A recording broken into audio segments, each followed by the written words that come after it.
আসসালামু আলাইকুম। অবিরাম বাংলার সংবাদে সবাইকে স্বাগত জানাচ্ছি। আমি মারিয়া চৌধুরী। শুরুতেই বিআরবি কেবল সংবাদ শিরোনাম।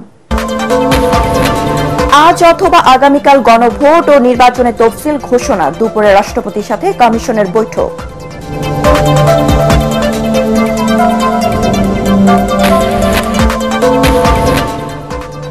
আওয়ামী লীগ রাষ্ট্রের সকল প্রতিষ্ঠান ধ্বংস করেছে, এগুলোকে পুনর্গঠন করতে হবে। অবসরপ্রাপ্ত সামরিক কর্মকর্তাদের সাথে মতবিনিময় সভায় তারেক রহমান। দুর্নীতিবাজ, চাঁদাবাজ আর টেন্ডারবাজদের কারণে দেশের মানুষ স্বস্তিতে নেই। মিরপুরে নির্বাচনী মতবিনিময় সভায় জামায়াতের আমির ডাক্তার শফিকুর রহমান। টাঙ্গাইল ৫ আসনে উৎসবমুখর পরিবেশে চলছে নির্বাচনী প্রচারণা। পাবনা ১ আসনের ফাঁকা মাঠে জনসংযোগ চালাচ্ছে জামায়াত। এখনো চূড়ান্ত হয়নি বিএনপির প্রার্থী। এবং ইউনেস্কোর সাংস্কৃতিক ঐতিহ্যের তালিকায় স্থান পেল টাঙ্গাইলের শাড়ির বুনন শিল্প।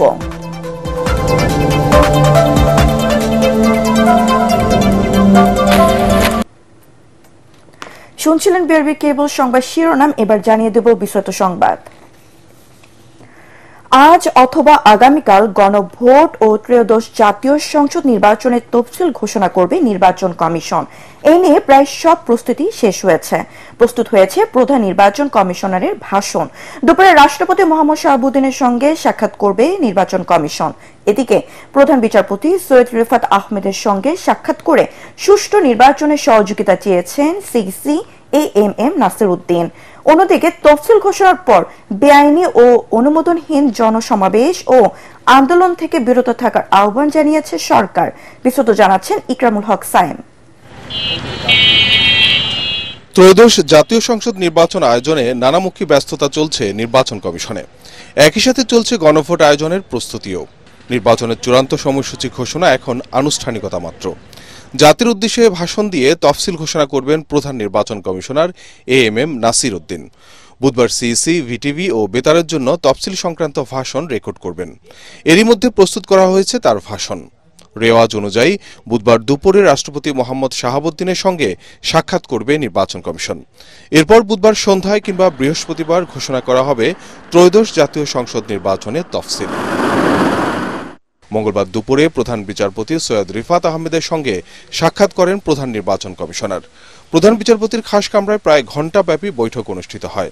তফসিল ঘোষণার পর কোনো রিট যেন নির্বাচনকে বাধাগ্রস্ত করতে না পারে সে বিষয়টি বিবেচনায় নিতে প্রধান বিচারপতিকে অনুরোধ করেন সিইসি। ইলেকট্রাল ইনকোয়ারি কমিটির যাতে ওনারা ডেপ্লয় করবেন আমাদের শিডিউল ঘোষণার সাথে সাথে এই কাজটা যাতে ত্বরান্বিত করেন উনি, সেটা ওনাকে একটু রিকোয়েস্ট করেছি।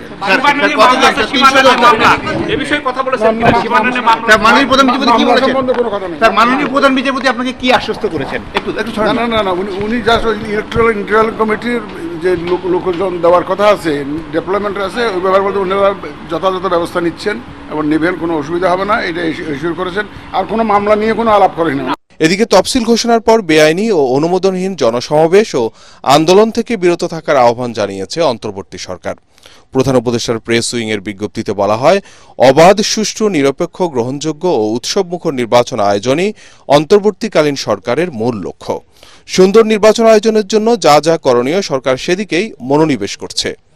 দেশ এখন নির্বাচনমুখী সময়ের মধ্যে থাকায় কোনো দাবি দেওয়া থাকলে নির্বাচন পরবর্তী সরকারের কাছে উপস্থাপনের জন্য বলা হয় প্রেস বিজ্ঞপ্তিতে।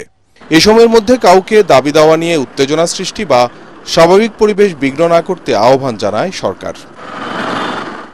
ইকরামুল হক সায়েম, এটিএন বাংলা, ঢাকা। দেশ পুনর্গঠনে বিএনপি কাজ করছে জানিয়ে দলটির ভারপ্রাপ্ত চেয়ারম্যান তারেক রহমান সবাইকে ঐক্যবদ্ধ থেকে হাতে নেওয়া পরিকল্পনা বাস্তবায়নের সহযোগিতার আহ্বান জানিয়েছেন। মঙ্গলবার রাতে গুলশানে চেয়ারপারসনের রাজনৈতিক কার্যালয়ে অবসরপ্রাপ্ত সামরিক কর্মকর্তাদের সঙ্গে মতবিনিময়ে ভার্চুয়ালি যুক্ত হয়ে তিনি এই আহ্বান জানান। মতবিনিময় সভায় তারেক রহমান বলেন, বিগত সরকারের সময় রাষ্ট্রের প্রতিটি প্রতিষ্ঠানকে ধ্বংস করা হয়েছে। এগুলোকে পুনর্গঠন করতে হবে। দেশ করতে উপযুক্ত মানুষ খুঁজে বের করে তাদের কাজে লাগাতে হবে। অনুষ্ঠানে দলের মহাসচিব মির্জা ফখরুল ইসলাম আলমগীর বলেন, ইসলামের দোহাই দিয়ে একটি দল মুক্তিযুদ্ধের বিরোধিতা করেছিল, তারা এখন ধর্মকে ব্যবহার করে এখন মানুষকে বিভ্রান্ত করছে। এজন্য সবাইকে সতর্ক থাকারও আহ্বান জানান তিনি। প্রত্যেকটা সিস্টেমকে তারা ধ্বংস করে দিয়েছিল। এগুলোকে আমাদের সবগুলোকে গড়ে তুলতে হবে। দেশের সিকিউরিটি সিস্টেম থেকে শুরু করে সাইবার সিস্টেম থেকে শুরু করে বিভিন্ন জায়গায় বিভিন্ন রকম রিস্কের মধ্যে আছে। আসুন সকলে আমরা ইউনাইটেড থাকি, সকলে আমরা জাতীয়তাবাদী শক্তিকে আমরা এই কাজগুলো করতে সাহায্য করি, আপনাদের কাছে এইটি নিশ্চয়ই আজকে যদি এখানে দেশনেত্রী খালেদা জিয়া উপস্থিত থাকতে পারতেন, উনিও আপনাদের কাছে সেটাই চেতেন, আপনাদের সাহায্য আপনাদের সহযোগিতা উনি নিশ্চয়ই চেতেন আপনাদের কাছে। আমিও ওনার পক্ষ হয়ে সমগ্র জাতীয়তাবাদী শক্তির পক্ষ হয়ে আজকে আমি বাংলাদেশের নিরাপত্তা যারা নিশ্চিত করেন দেশের সমগ্র মানুষের পক্ষ হয়ে তাদের সকলের কাছে আমি সহযোগিতা চাইছি। আমাদের এই পরিকল্পনা যে কয়টি আপনাদের সামনে তুলে ধরলাম, এই পরিকল্পনাগুলোকে সফল করার জন্য আপনাদের সহযোগিতা আপনাদের সাহায্য আমরা প্রত্যাশা করি।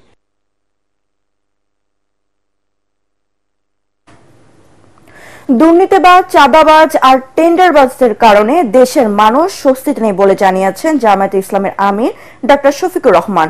মঙ্গলবার রাতে রাজধানীর মিরপুরের কাফরুল থানা এলাকায় বিশিষ্ট ব্যক্তিদের সাথে মতবিনিময় সভায় এসব কথা বলেন তিনি। এ সময় তিনি আরও বলেন, অনেক বন্ধুরা ক্ষমতায় গেলে জামায়াতকে বাদ দিয়ে সরকার গঠন করবে, কিন্তু জামায়াতে ইসলামী ক্ষমতায় গেলে 3 শর্তে তাদেরকে নিয়ে সরকার গঠন করবে। যারা আমাদের সাথে আসবেন তাদেরকে ওয়াদা করতে হবে নিজে দুর্নীতি করবেন না এবং কোন দুর্নীতিবাজকে প্রশ্রয় দেবেন না। এটা নাম্বার 1।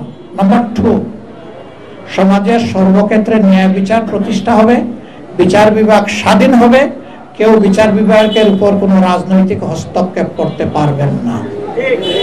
নাম্বার 3, জুলাইয়ের আকাঙ্ক্ষা অনুযায়ী যে সনদ ইতিমধ্যে তৈরি হয়েছে সেই সনদ বাস্তবায়নের সক্রিয় উদ্যোগ নিতে হবে, বিরোধিতা করতে পারবেন না।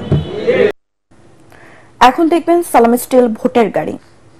টাঙ্গাইল 5 আসনে উৎসবমুখর পরিবেশে চলছে নির্বাচনী প্রচার প্রচারণা। বিভিন্ন দলের প্রার্থীরা এলাকার উন্নয়নে নিজেদের পরিকল্পনা কথা তুলে ধরেছেন ভোটারদের সামনে। যারা মানুষের পাশে থাকবেন সংসদ নির্বাচনে এমন প্রার্থীকে ভোট দেবেন বলে জানালেন এলাকাবাসী। টাঙ্গাইল থেকে ফিরে আরো জানাচ্ছেন জামিল হাসান শান্ত। প্রার্থীদের ব্যানার ফেস্টুনে ঢেকে গেছে পুরো এলাকা। ভোটারদের মন জয়ে প্রার্থীরা দিচ্ছেন নানা প্রতিশ্রুতি। প্রার্থী সমর্থকদের প্রচার প্রচারণায় এখন মুখর টাঙ্গাইল সদর আসন। সন্ত্রাসমুক্ত আধুনিক টাঙ্গাইল গড়ার প্রতিশ্রুতি দিয়ে গণসংযোগ চালাচ্ছেন বিএনপি মনোনীত প্রার্থী সুলতান সালাউদ্দিন টুকু। সন্ত্রাস নির্মূল করব, চাঁদাবাজি নির্মূল করব, কিশোর গ্যাং মুক্ত করব, মাদক মুক্ত করব, নিরাপদ টাঙ্গাইল করব। 8টি সিট টাঙ্গাইল থেকে আমরা টাঙ্গাইলবাসী ধানের শীষের জন্য উপহার দিতে সক্ষম হব ইনশাআল্লাহ। জামাতে ইসলামী প্রার্থী আহসান হাবিব মাসুদ দিচ্ছেন এলাকার উন্নয়নের প্রতিশ্রুতি। শিশুদের পার্ক নাই, মানে বিনোদনের কোনো কিছু নাই, একটা ডিস্ট্রিক্ট শহরে কোনো অডিটোরিয়াম নাই সরকারি, কেমন একটা তথৈবচ অবস্থা। তো এইটাকে আমরা গোছালো করতে চাই। আর এনসিপি প্রার্থীর আশা নতুন বাংলাদেশ গড়ার লক্ষ্যে টাঙ্গাইলবাসী সমর্থন দেবেন তাকে। সাধারণ জনগণ চাচ্ছে যে পরিবর্তনে বাংলাদেশে এনসিপি ক্ষমতায় আসুক। গণসংযোগ করতেছি, উৎসাহের সাথে আমাদেরকে তারা অ্যাকসেপ্ট করতেছে, গ্রহণ করতেছে।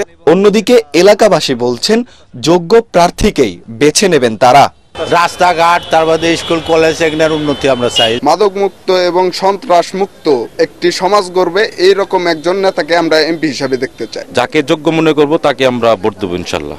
আমার টাঙ্গাইলবাসীর যাতে উন্নয়ন হয়। একটি পৌরসভা ও 12টি ইউনিয়ন নিয়ে গঠিত টাঙ্গাইল সদর উপজেলায় মোট ভোটার 4,60,716 জন। জামিল হাসান শান্ত, এটিএন বাংলা, টাঙ্গাইল। দর্শক, সালামি স্টিল ভোটের গাড়ি নিয়ে এই মুহূর্তে নারায়ণগঞ্জ সদর আসনের মদনপুর বাস স্ট্যান্ডে আছেন সহকর্মী জামিল হাসান শান্ত। তিনি জানাচ্ছেন সেখানকার নির্বাচনী প্রচারণার খবর।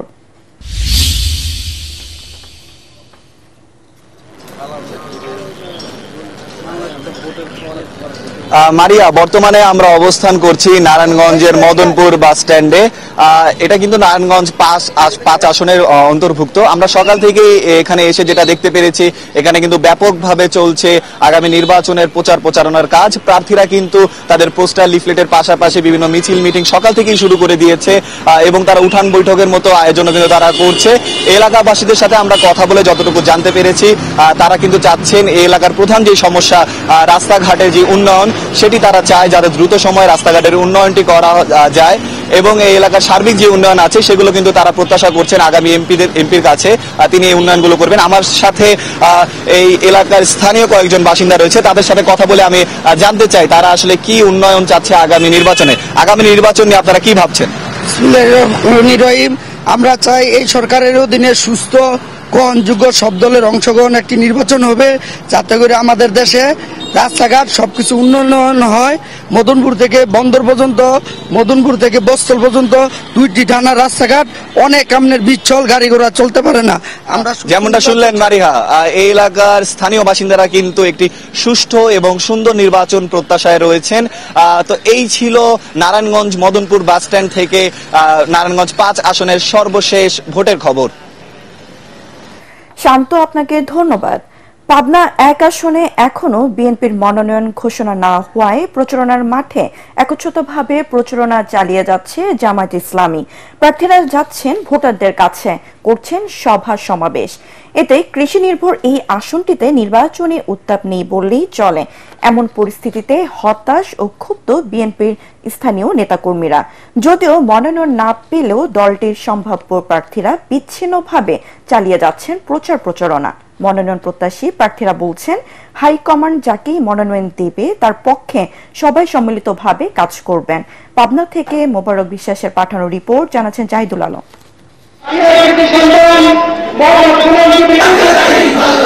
আগামী জাতীয় সংসদ নির্বাচনে পাবনা 1 আসনে এখনো বিএনপির প্রার্থী ঘোষণা না হওয়ায় জামায়াত ইসলামের প্রার্থী ফাঁকা মাঠে চালাচ্ছেন প্রচারণা।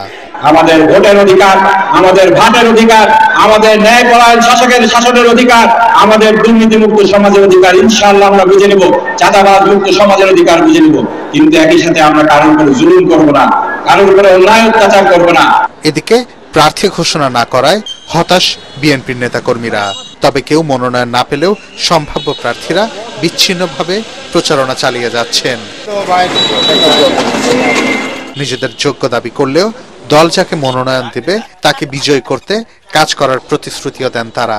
লড়াই সংগ্রামের মধ্য দিয়ে আমার উত্থান এবং আমার হাজারো হাজারো নেতা কর্মী আমি সৃষ্টি করেছি। এই নেতা কর্মীদের সাথে করে নিয়েই সবসময়ই অন্যায়ের বিরুদ্ধে লড়েছি এবং ন্যায়ের পক্ষকে প্রতিষ্ঠিত করার চেষ্টা করেছি। যাকেই মনোনয়ন দেওয়া হোক, আমরা তাকে বিপুল ভোটে বিজয় করে বিএনপিকে আমরা এই আসন উপহার দেব। আমাকে দল যদি নমিনেশন দেয় সেই ক্ষেত্রে দলকে এই আসনটি উপহার দেব। যে কোনো প্রার্থী কেন্দ্র থেকে দিবে আমরা তারই নির্বাচন করে আমরা উপহার দেব। ধানের শীষের বাইরে কোনো প্রার্থীকে মনোনয়ন দিলে জয়লাভ করা সম্ভব না। এই আসনে ধানের শীষ প্রতীক ছাড়া অন্য কাউকে মানবেন না বলে দ্রুত মনোনয়ন ঘোষণা করতে ভারপ্রাপ্ত চেয়ারম্যান তারেক রহমানের হস্তক্ষেপ কামনা করেছেন বিএনপির স্থানীয় নেতাকর্মীরা। Bureau report, ATN Bangla. Tangail শাড়ির বুনন শিল্প ইউনেস্কোর বিমূর্ত সাংস্কৃতিক ঐতিহ্যে স্বীকৃতি পেয়েছে। ভারতের নয়াদিল্লি লালকেল্লায় এক অধিবেশনে ইউনেস্কোর representative list of intangible cultural heritage of হিউম্যানিটিতে আনুষ্ঠানিকভাবে এই শিল্পকে অন্তর্ভুক্ত হয়েছে। নয়াদিল্লি থেকে এ তথ্য নিশ্চিত করেছেন বাংলাদেশ জাতীয় জাদুঘরের বিমূর্ত সাংস্কৃতিক ঐতিহ্যের ফোকাল পয়েন্ট কর্মকর্তা আসমা ফেরদৌসি।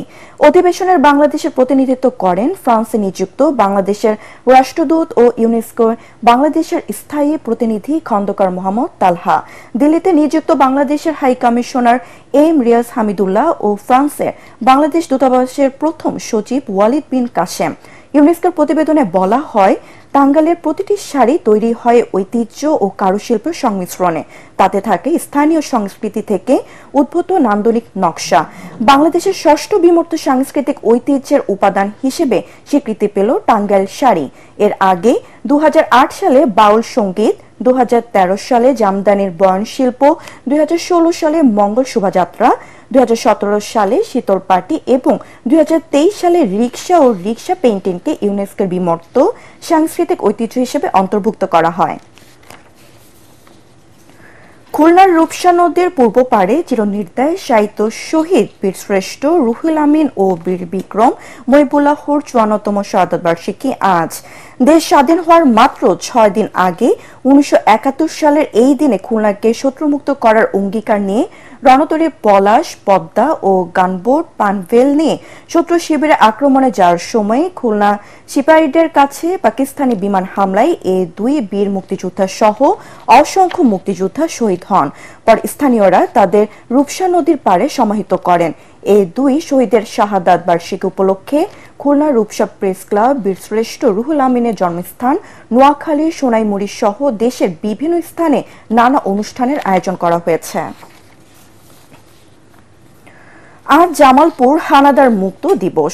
1971 সালের 9 ডিসেম্বর রাতভর পাক হানাদার বাহিনীর প্রধান ক্যাম্প পিটিআই ঘাটির উপর চতুর্থমুখী গোলার আক্রমণ চালায় মুক্তি বাহিনী।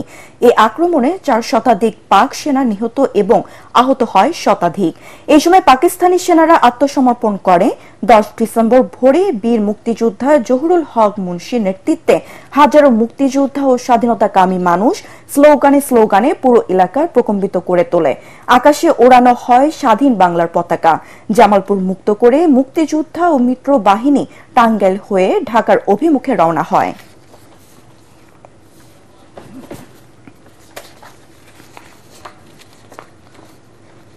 ভেদাভেদ ভুলে দলীয় সিদ্ধান্ত মেনে ঐক্যবদ্ধভাবে কাজ করলে আসন্ন নির্বাচনে বিএনপি বাউফল আসনটি পুনরুদ্ধার করতে পারবে বলে মন্তব্য করেছেন বিএনপির মনোনীত প্রার্থী ও সাবেক সংসদ সদস্য শহীদুল আলম তালুকদার।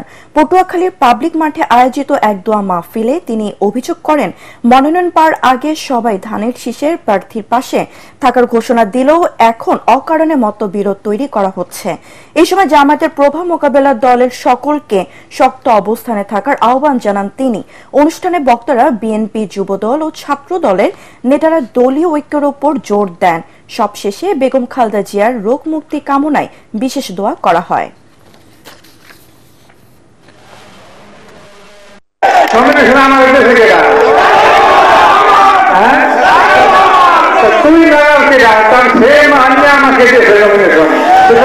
আমি তো তোদেরকে মানি,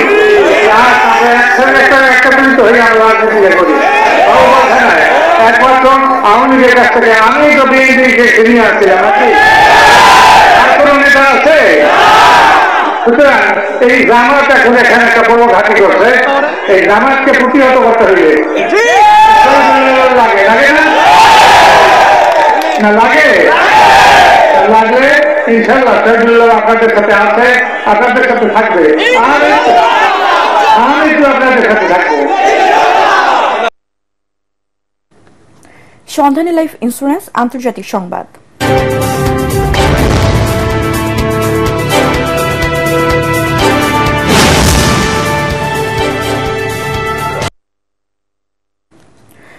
অস্ট্রেলিয়ার 16 বছরের কম বয়সীদের জন্য সোশ্যাল মিডিয়া ব্যবহার নিষিদ্ধ করার নিয়ম আজ থেকে কার্যকর হয়েছে।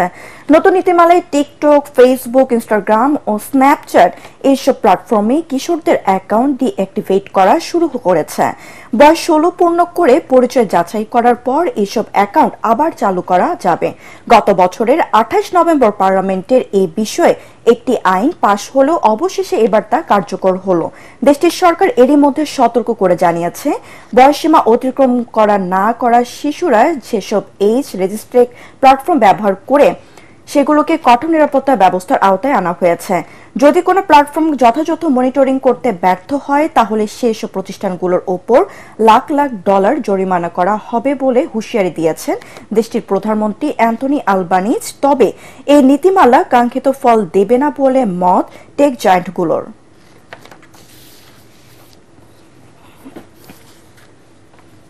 নির্মাণ ও আবাসন শিল্পে ৪২ বছরের দীর্ঘ পথ অতিক্রম করল দি স্ট্রাকচারাল ইঞ্জিনিয়ার্স লিমিটেড SEL। এ উপলক্ষে রাজধানী ধানমন্ডির আর্চার্স কনভেনশন হলে শুভেচ্ছা বিনিময় অনুষ্ঠিত হয়েছে। অনুষ্ঠানে প্রধান অতিথি ছিলেন বিশিষ্ট শিক্ষাবিদ, বিশ্ব সাহিত্য কেন্দ্রের প্রতিষ্ঠাতা ও আলোকিত মানুষ গড়ার কারিগর অধ্যাপক আব্দুল্লাহ আবু সাইদ। এ সময় SEL এর গ্রাহক সেবার ভূয়সী প্রশংসা করে বিগত বছরের চেয়ে আগামী বছরের পথ চলা যেন আরো সুন্দর ও সমৃদ্ধির কামনা করেন তিনি। অনুষ্ঠানে SEL এর ব্যবস্থাপনা পরিচালক, বাংলাদেশ রেডিমিক্স কংক্রিট অ্যাসোসিয়েশনের সভাপতি প্রকৌশলী মোহাম্মদ আব্দুল আউল কোম্পানির ভবিষ্যৎ কর্মপরিকল্পনার বিস্তারিত তুলে ধরেন। এ সময় বক্তব্য রাখেন কোম্পানির অতিরিক্ত ব্যবস্থাপনা পরিচালক প্রকৌশলী AHM জহিরুল হক, উপব্যবস্থাপনা পরিচালক প্রকৌশলী মোহাম্মদ আব্দুল্লাহ ও অতিরিক্ত উপব্যবস্থাপনা পরিচালক মোহাম্মদ আব্দুর রহমান, পরিচালক ও প্রকৌশলী আনোয়ার হোসেন।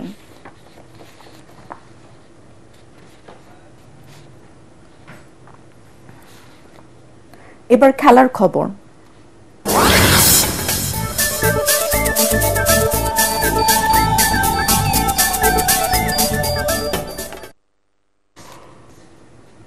ডিফেন্ডার জুয়েলস কুন্ডের জোড়া গোলে উয়েফা চ্যাম্পিয়ন্স লিগে 2 ম্যাচ পর জয় পেল স্প্যানিশ জায়ান্ট বার্সেলোনা। 3 বছরও বেশি সময় পর নিজেদের মাঠ ন্যু ক্যাম্পে বার্সার প্রথম চ্যাম্পিয়ন্স লিগের ম্যাচে আইনকার্ট ফ্রাঙ্কফুর্টকে 2-1 ব্যবধানে হারায় তারা।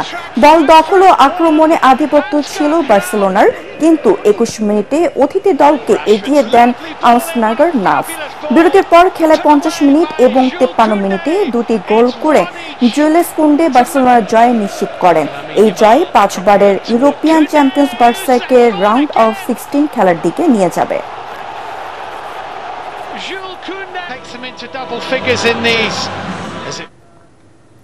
শেষ করার আগে বিআরবি কেবল সংবাদ শিরোনাম আরো একবার।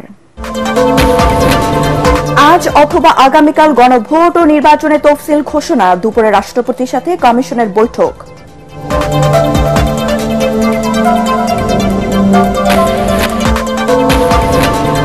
আওয়ামী লীগ রাষ্ট্রের সকল প্রতিষ্ঠান ধ্বংস করেছে, এগুলোকে পুনর্গঠন করতে হবে। অবসরপ্রাপ্ত সামরিক কর্মকর্তাদের সাথে মতবিনিময় সভায় তারেক রহমান।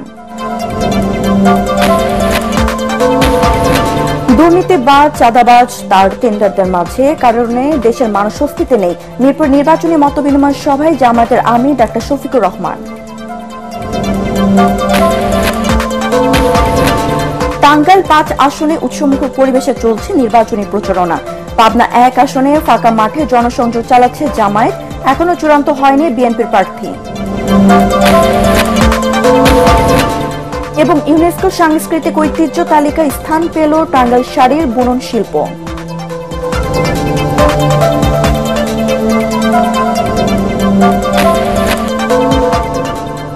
পরবর্তী সংবাদ দেখার আমন্ত্রণ জানিয়ে এখনকার মতো শেষ করছি। এটিএন বাংলা সংবাদ ইউটিউবে দেখতে ব্রাউজ করুন youtube/ATN বাংলা নিউজ। ধন্যবাদ সবাইকে।